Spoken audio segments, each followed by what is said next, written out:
Imagine being miles away from civilization, no signal bars on your phone, no cell towers anywhere nearby, yet you're still able to send messages or make a call like everything is normal. It sounds like science fiction, but Samsung is about to turn that into reality with the upcoming Galaxy S26 series. The Galaxy S26, S26 Plus, and S26 Ultra have officially passed FCC certification, and buried inside those documents is one of the most exciting smartphone upgrades we've seen in years: satellite communication. Samsung is finally bringing space-based connectivity to its flagship phones, alongside major storage upgrades, new privacy-focused display technology, and even evidence of a camera button that almost made it into the final design. According to FCC filings for the US variants, all three S26 models will support supplemental coverage from space, also known as SCS, working through non-terrestrial networks, which is the technical foundation that allows phones to connect directly to satellites. In real-world terms, this means that if you're in a rural area,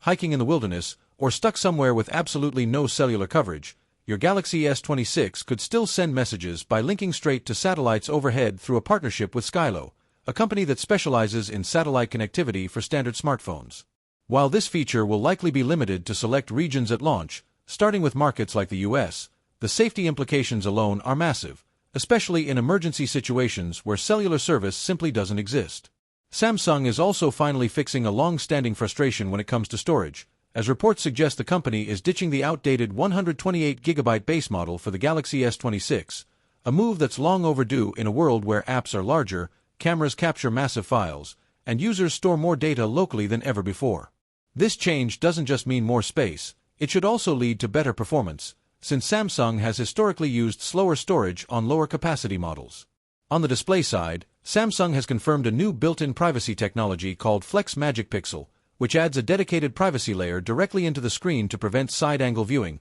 though there's concern this feature may be limited to the S26 Ultra, raising questions about whether privacy is being treated as a premium feature rather than a standard one. The Ultra model does get some undeniable upgrades, including a rumored jump to a true 10-bit display panel, allowing it to show over 1 billion colors instead of the 16.7 million supported by current 8-bit panels, resulting in smoother gradients, richer colors, and noticeably better HDR performance, especially when paired with a new 6.89-inch M14 OLED panel that's expected to be brighter and more durable. There's also evidence that Samsung experimented with a dedicated camera button featuring swipe gestures and haptic feedback, similar to Apple's recent approach, but since no renders or dummy units show this button, it appears the idea was tested and ultimately shelved, possibly for a future generation. Powering the entire Galaxy S26 lineup will be the Snapdragon 8 Elite Gen 5 chip, paired with full 5G support, Wi-Fi 7, Bluetooth LE, NFC, ultra-wideband, and wireless charging,